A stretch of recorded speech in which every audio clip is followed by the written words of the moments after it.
کمال کی بات ہے نہ اللہ ایک ہے مگر پھر بھی وہ ہر ایک کا ہے۔ محبت کے بغیر ہر موسیقی شور ہے، ہر رقص پاگل پن ہے اور ہر عبادت بوجھ ہے۔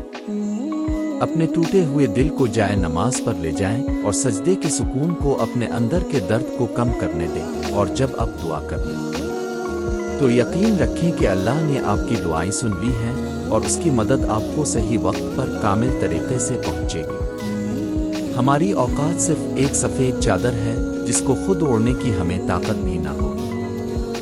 عطر سے کپڑوں کو مہکانا کوئی بڑی بات نہیں، مزہ تو جب ہے کہ کردار سے خوشبو آئے۔ تہجد کا وقت تھا، چند آنسو تھے، اندھیری رات تھی، میں تھی، اللہ کی محبت تھی، اور میں سجدے میں گر کر رونے لگی۔ روتے روتے کب اللہ نے مجھے سنبھال لیا، پتہ ہی نہیں چلا۔ اگر تم کسی شخص کو چھوڑ دو تو پھر اس کے لیے اپنی زبان گونگی اور آنکھیں اندھی کر دو۔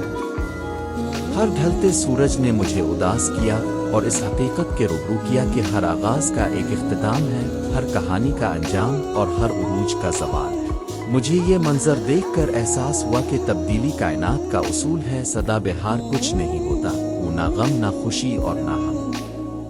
اللہ کو چھوڑ دو گے تو کوئی چیز ہاتھ نہیں آئے گی۔ جہاں اتنا صبر کیا ہے وہاں تھوڑا صبر اور صحیح پھر دیکھو جو اب تک تمہارے نصیب کا حصہ نہیں تھا وہ بھی تم تک پہنچا دیا جائے گا۔ غم نہ کرو، اللہ ہمارے ساتھ ہے۔ تم ایک ہار پہ اس کی فتح کو بھول گئے ہو جس سے اللہ نے تم کو ہمکنار کیا ہے۔ اس کی رحمتوں کو یاد کرو اور ذہن نشین کر لو کہ تمہارا رب ہر شے پہ قدرت رکھتا ہے۔ اگر اللہ کچھ محرومیوں کو ہماری ذات کا حصہ بناتا ہے تو بہت سی رحمتوں سے بھی ہمیں نوازتا ہے۔ اگر وہ کوئی داستان ادھوری چھوڑتا ہے تو بہت سے قصوں کو ان کے پرسکون اختتام تک لاتا ہے۔ زندگی اسی کا نام ہے، کچھ مل گیا اور کسی کو کھو دیا۔ جو صبر نہیں کرتے وہ ہمیشہ بے چینی میں مبتلا رہتے ہیں، اور جو صبر کر لیتے ہیں اللہ انہیں اپنی چاہت میں سکون دے دیتا ہے۔ تو پھر کیوں ظلم کر رہے ہو خود پر؟ اس کی چاہت کو اول رکھو گے تو وہ تمہارا ہر اختتام پرسکون بنا دے گا۔ تم واقف نہیں، شاید ہمارا رب ہر چیز پر قدرت رکھتا ہے۔ اللہ پاک کی خوبصورت صفت ہے کہ جب ہم غفلتوں کے ٹوکرے اٹھا کر اس کے در پر جاتے ہیں تو وہ رد نہیں کرتا، دھکار نہیں دیتا، پچھلی توبہ یاد نہیں کرواتا، بھگا نہیں دیتا۔ وہ تو دل کو دیکھتا ہے، نیتوں کو دیکھتا ہے، ندامت کو دیکھتا ہے اور بندگی کو بھی دل میں سکون عطا کرتا ہے اور معاملہ ٹھیک کر دیتا ہے۔ تم کسی سے نا امید ہو، کس لیے دعا کرنا چھوڑ دی ہے؟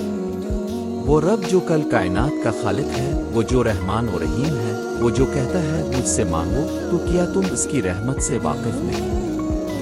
وہ جس نے آج تک پالا ہے وہ کیا آگے تم کو تنہا کر دے گا؟ جس نے آج تک اسباب پیدا کیے ہیں وہ کیا اب تمہیں تمہارے حال پر چھوڑ دے گا؟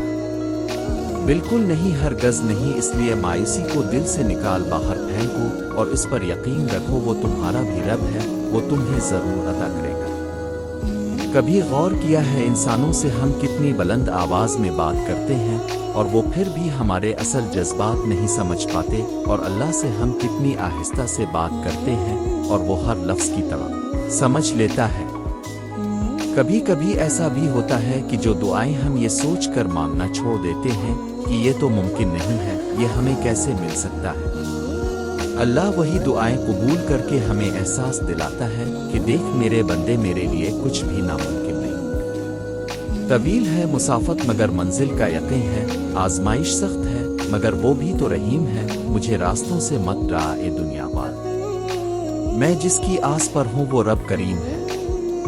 اللہ تعالیٰ کبھی بھی تمہیں بلاوجہ غم میں مبتلا نہیں کرتا، اور نہ ہی وہ تمہیں بنا مقصد کے یہاں تک لایا ہے۔ وہ اگر ان بے شمار لوگوں میں سے تمہیں دعا کی توفیق دے رہا ہے تو جان لو کہ وہ چاہتا ہے کہ تم اسے مناؤ اور وہ تم سے راضی ہو جائے۔